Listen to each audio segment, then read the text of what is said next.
Megan Fluke is Executive Director of Green Foothills, working in partnership with board and staff to ensure development and implementation of Green Foothills strategic direction, fund development, governance, and financial operations.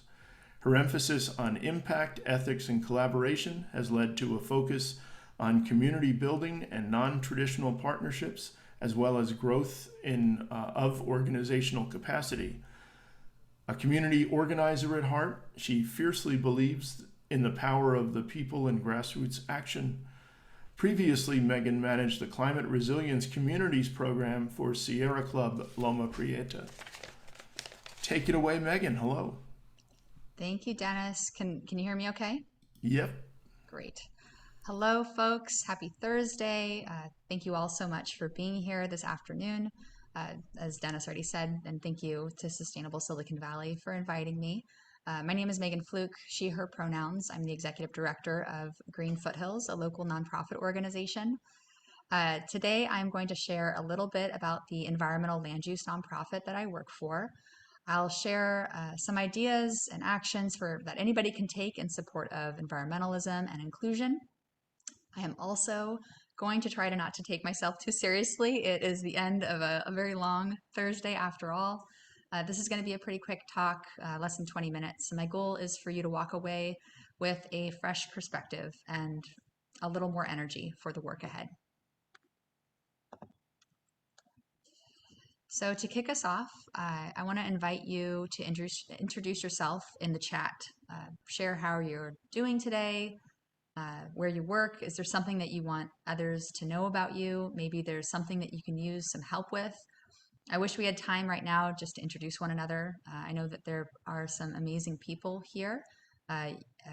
You're at Sustainapalooza after all.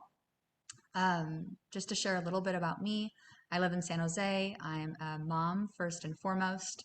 I love running, love my job. People tell me I work way too hard. I've been at Green Foothills for about 9 years. Today I'm doing really well. I feel really lucky to be with you all. I'm sharing this and inviting you to share because one of the best pieces of advice that I've heard that advances both sustainability and equity is to start our conversations, our meetings, both small and large, in a way that reminds us of our humanity. Yeah, I have some substantive information that I'd like to share with you today, but I think it's important to make the time to reflect on how we're doing in a given moment, to be present in that moment, and to recognize one another. This pausing to acknowledge one another's humanity is a step towards sustainability and equity. It's easier said than done, but encourage you to give it a try. So I'm going to keep on presenting, but I do encourage you to use the chat and introduce yourselves. So next up, happy summer solstice. It was just this past Tuesday. This is a day when the sun travels the longest path through the sky. It creates the longest day of daylight of the year. It's going to start getting darker a little sooner each day now. We're all so busy running around in the Silicon Valley. So I'm going to invite you to take this moment at 4:53 in the afternoon to place your feet firmly on the ground. Take a deep breath in. Sit up a little bit straighter. Breathe out. Center your attention on your body and the earth around you. This is your reminder, your invitation to remind yourself of your bond with Mother Earth and all living things. We're all descendants of people who were keenly aware of their bond with the seasons, the land, water, and all living things. It was relatively recently in our history that many of us have lost sight of this in our everyday lives. This is a really challenging moment that we're in, and this moment invites us to focus in on our healing of our relationship with ourselves and our relationship with the earth around us. If you're somebody who leads meetings for work or do community organizing work with small groups or large, I invite you to set aside time to focus in just a couple of minutes on the healing of individuals and of the group. This advances our own personal sustainability. and it creates more inclusive, safe spaces for more people. Thank you for allowing me to do the space to do this kind of grounding. So this notion of the importance on healing is exactly why Green Foothills recently launched our Healing in Nature series as a part of our 60th anniversary this year. This idea was encouraged by one of our partners, the chairman of the Amamutsun tribe, Valentin Lopez, who in conversations has encouraged Indigenous and non-Indigenous people to focus on their own healing right now. This is our call to action from a local tribal leader to focus at a time when there's a focus on so much sickness in the world, thinking about COVID and so much else. So I invite you to join us at a future event. We just finished our spring Healing in Nature series, and we're planning another full, we have a couple at the end of the year, and we have more coming next year for folks who want longer walks, for kids, and also for folks with disabilities. So this is a good moment to also offer a land acknowledgement. The natural environment has been stewarded and has been regarded as sacred by Native American people for thousands of years. I offer gratitude and recognition to the ancestors and the descendants of the Muwekma Ohlone tribe, whose land I'm on right now, including the Chochenyo-speaking, Tamian-speaking, Awaswas-speaking, and Ramaytush-speaking peoples. We can all pause to acknowledge the Native peoples whose land we are on. The next step is to learn more, particularly about how you can support tribes directly, and then take action. I encourage you to visit their websites for more information. You've likely heard a land acknowledgement before. Perhaps you've made a land acknowledgement. The main requests that I've heard from local tribes, including the Muwekma tribe and the Amamutsun tribe, is that acknowledgement without action is not welcome. So as you do your land acknowledgements, they shouldn't be just words. They should include a call to action that involves following the leadership of local tribal people. And I'll put something in the chat right now with more information about how we can follow steps toward allyship with local Native American people. And I see folks introducing themselves in the chat. Thank you so much. Feel free to keep on saying hi to one another. All right. So with that, let me tell you a little bit about Green Foothills. So in May of 1962, our 27 founders hosted a community picnic. They were dusting themselves off and regrouping after losing a campaign to save the Palo Alto foothills from what would become the Stanford Industrial Park. They were concerned that all of the Peninsula foothills would disappear if an advocacy effort was not made to save them. So they decided to start a nonprofit dedicated to championing and speaking up for the natural world locally. This was post-World War II, a time when it was widely accepted that we were going to transform the entire Bay Area from a mostly rural area to a mega metropolis, filling in most of the bay, paving in most grasslands, forests, hillsides, farmland, and coastal areas. The record of how many people attended that day 60 years ago has been lost. But enough money and community support was raised to found what would become Committee for Green Foothills, what is known today as just Green Foothills. Soon after the gathering, the organization expanded its focus to include open space, farmland, and natural resources in all of San Mateo and Santa Clara counties. And most recently, we also started working as a community advisor in San Benito County, south of Santa Clara County. You'll recognize some of our work in the community over the past 60 years. You can think of us as you're driving along Interstate 280 between San Francisco and San Jose. Back in the 1960s, we advocated for the placement of the freeway to be away from the Crystal Springs watershed. Since then, we've fought off urban sprawl, golf courses, baseball stadiums, billboards along this freeway, which is why there's so much recreation and valuable habitat here, and large mammals still live in the Santa Cruz Mountains. Today, our advocacy continues in the hillsides of the Santa Cruz Mountains, particularly in supporting local fire resilience. You might have noticed there was on the summer equinox, summer solstice, there was a fire near Woodside just a couple days ago. Right now, we're actively opposing new subdivisions and sprawl in high fire hazard zones. On the San Mateo County coast, it was a 4-decade battle against Caltrans to get approval of a tunnel bypass of the Devil's Slide on the San Mateo County coast. This defeated a 7-mile above ground freeway bypass that would have destroyed what is now McNee Ranch State Park and Montera Mountain, just north of Half Moon Bay and south of Pacifica. In the Santa Clara Valley, some of the richest and most productive agricultural land is there.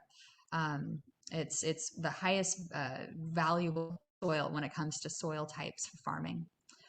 Most of this farmland has been lost to development. In the past 30 years alone, we've lost 22,000 acres of farmland and rangeland. But there is still important ag land down in Coyote Valley in South San Jose, Morgan Hill, and Gilroy. After a nearly 50-year campaign, just this past fall, we protected nearly 3,300 acres of Coyote Valley through policy change at the city and county level. But there's still a way to go. We've worked with community members also to adopt an urban growth boundary in Gilroy to protect much of the agricultural lands there. There remains threats to local farmland in San Mateo and Santa Clara counties, but we're here working with the community to advocate to protect local farms and ranches, to support local food security, pathway for people to become farmers, and advocate for our region's agricultural economy. I have similar stories I can share of our work along the bay. The San Francisco Bay used to be ringed with wetlands, and about 90% of those wetlands have been lost to development or converted to salt ponds. The good news is that salt ponds can easily be restored to tidal marsh. You just have to let water back in. You can learn more about our advocacy work to protect wetlands on our website. Just go to the advocacy page. We're also working with community members in East San Jose to close the Reed Hillview Airport to protect the community from lead poisoning, improve air quality, increase quality of life, and add much needed park space in this underparked part of San Jose. We're working with the Amamutsun tribe right now to stop a sand and gravel mine in this hillside that you see here just southwest of Gilroy on a 6,400 acre piece of land. This is not only a critical wildlife corridor, but also the most sacred site for the Amamutsun tribe, the site of their creation story.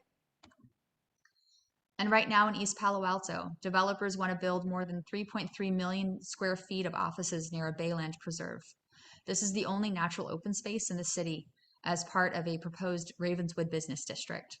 Our advocates are working with the community to ensure protection and public access to the bayland open space as part of this project.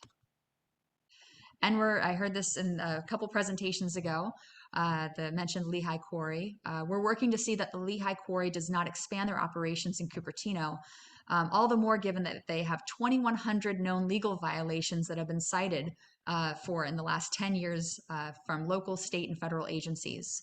Long term, we're supportive of the county buying the land, shutting down operations, and restoring this land as habitat and parkland.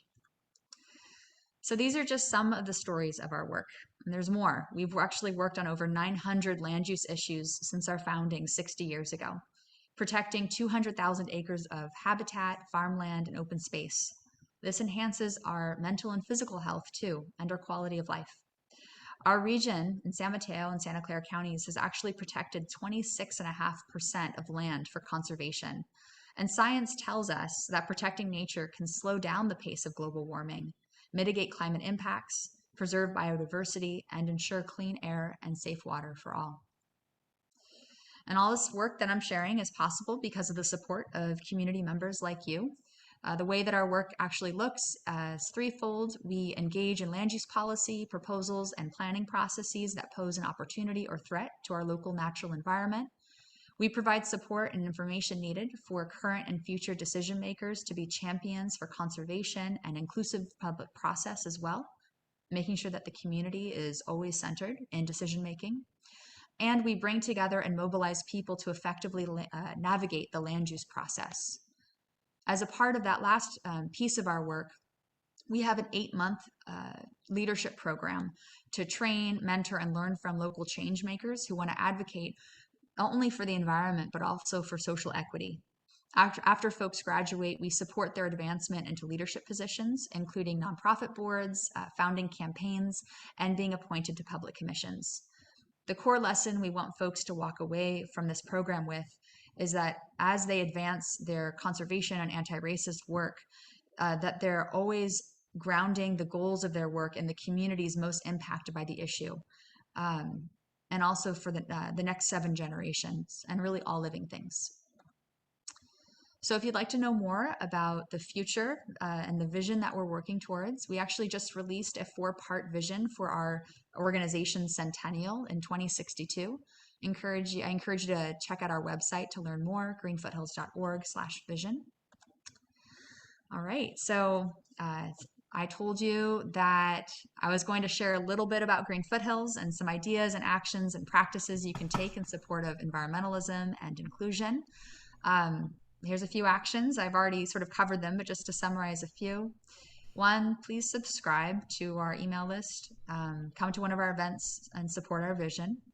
When you do land acknowledgements, always include a call to action to support tribes, following the leadership of what tribes are asking the community to do. And when you bring people together, make time for healing and connection. I also want to note that Green Foothills is hiring. So if you know anybody who wants to get into advocacy, we're looking for a new advocate. This is my last slide. I hope you feel like I kept my promise of not taking myself too seriously, that you learned something new, and that you have a little more energy for the work ahead. You wouldn't be here if you didn't care about climate change and sustainability. And I just want to say thank you on behalf of people today and the next generation and the next 7 generations for all the work that you do. Thank you. Thank you, Megan. I can assure you we take you seriously. Thank you. And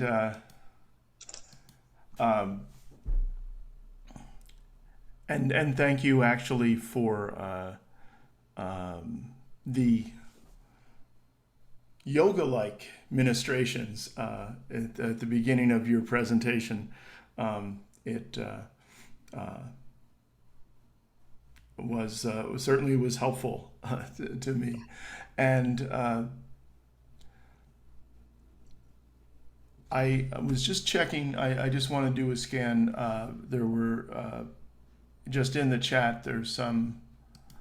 Well, we did have some things. I guess everybody can read the chat from Alex and actually Jennifer and Manori as well, and David Jaber did have a link to the Amamutsan tribe, which is an interesting website as well. And Tom from Menlo Park also weighed in. He enjoys working on electrifying everything, which I suppose is good in moderation. And so no, that's a very good idea to draw people out from among the audience, and a very fitting close. So. Okay. I don't have a gavel. I mean, do you have any other thoughts about what's going on? I did just check the local news, and there's apparently in the East Bay a bit more fire and a bit more evacuation kind of going on, and hopefully we won't have too much of that going forward. But last thought for the hopeful. How will the hopeful story continue? Well, I already said this, but I think it's probably a nice way to close is as you think about your community change work and all the work that you're doing to can also focus on your own personal sustainability.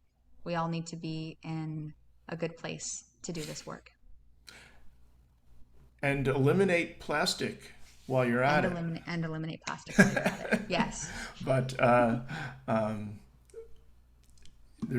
we can do a number of things at the same time. And thank you for your thoughts and presentation. And if I had a gavel, I got to get a gavel. Or not. I have an air gavel.